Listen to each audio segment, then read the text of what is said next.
Abazali bakamzitho, welcome to Umgosi noMagatsheni. I am uMagatsheni. Umgosi wethu namhlanje abazali bamzitho is about uLaqhonqo. Guys, yesterday it was ibirthday former president yethu, which is Ubaba uGedle Hlekisa Jacob Zuma, and he is now the president of the MK party. Ubaba uGedle Hlekisa, he was turning 83 years yesterday. So it was also a birthday yaka Laqhonqo, who is his ex-wife, yena uthi fiance, but ngesintu is a wife because ilobola was already paid, and umntanabo was turning 7 years yesterday, but 12 April, guys. You know, guys, uLaqhonqo has a podcast. It's a podcast or a YouTube channel, I don't know, because that podcast is all about her. We're getting to know more about her, who is Laqhonqo, and a relationship yakhe with the former president, guys. Laqhonqo stated that Ubaba Gedle Hlekisa akekho financially and emotionally nje, physical nje, akekho there for umntwana in order ukuthi umntana which is usakha abone ubaba uJacob Zuma yena kumele enza ama-means, but uZuma akayicabanga nje ukuthi you know what, since mhlambe ku-December ngicela ukubona ingane, or athi azuthini, today I'll go to isikolo sengane ngiyobukela ingane edlala isoccer or something. No, since ingane yazalwa bathi ubaba lo azange ake abe fully there, uba nje ama-piece job, ama-temporary, uyavela ame avela ame. Kusho uLaqhonqo, thina ke ezabomama siyazwe uLaqhonqo ubuhlungu sazi ukuthi what the former president is doing is very wrong, as someone who was once the leader of the country and now is the leader of one of the biggest political party in South Africa. It's wrong, guys. And I mean, for one, I felt as if, as someone abantu abaningi ababukela kuya, I mean, like, MK party is not like I want to believe in MK party, but people, they believe in leadership kaJacob Zuma. But how can we believe in leadership yomuntu ongawondli ingane zakhe? Understand? And this is not something esicabangela, but it's something esizwe from the ex-wife, who is also umama kaBoy. So yesterday, guys, bayenzele ubaba uGedle Hlekisa party, the 83-year birthday party, guys. Who was there? Guess who was spotted there? uLaqhonqo.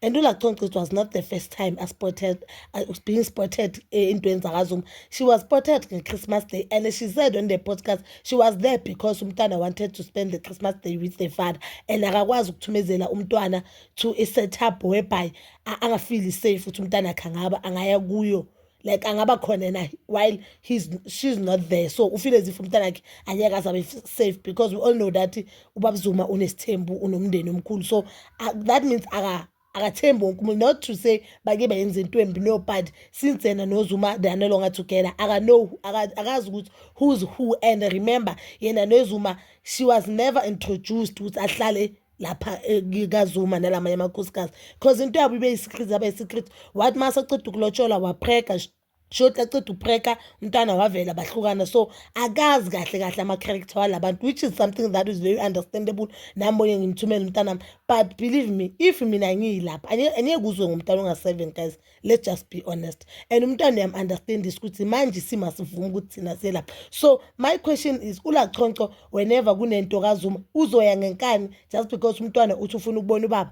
And enye into that is very confusing me now, guys, umntwana umbuza kanjani umuntu angajwayelana naye? We know that abantwana bayabuza ukuthi mami, who's my father? But umntwana ngeke amise someone angamazi. We don't know ke abantwana abafani ne, and ama-situations awafani. Mina my question is, uLaqhonqo uzohlala abakuma event kaZuma while she knows that mhlambe she's not invited or she's not welcome, or phela mangabe uyentweni awumenywanga, that means you are not invited, guys.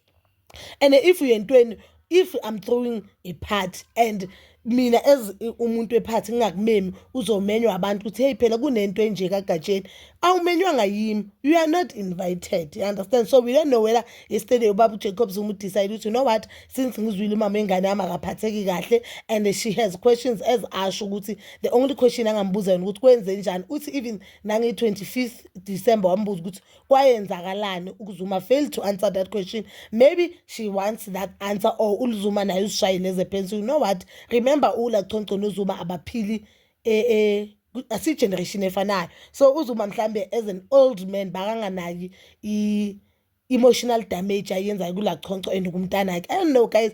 Angifuni ukuthi kube ngathi ngiyamkhulumela, because I strongly say it's wrong ukuthi ubaba angawondli ingane yakhe, whether you are 100 or you are 50 or you are 10. It's so wrong ukuthi ubaba angawondli ingane yakhe.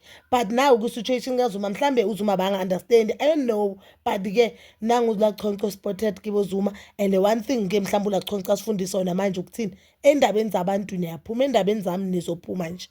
Ngoba ang-understand, like really I don't understand ukuthi uLachonco ephathini bakayenzani. Bangaspend ilanga lakhe le-birthday, ilanga lomntwana wakhe le-birthday, sorry, bayi-2 nomntwana yakhe nama-friends omntwana. So you understand ukuthi umntwana makaya lapha, then lapha lamanye abantwana bamjwayelanga lo mntwana, naye akamjwayeli, nawe baba khona akamjwayelanga lo mntwana. So umntwana usakayenza lapha, maybe umntwana ocelile, but if I was uLachonco, umntana bekazospend i-50 yakhe nabangani bakhe nabantu engazi ukuthi bamthanda bam-appreciate and abantu naye abajwayele izofila special. So my so umntwana uzofila special kanjani. But I saw even on the comment section someone posted that i-birthday cake beyinosakha. I tried to zoom, guys, I didn't see that.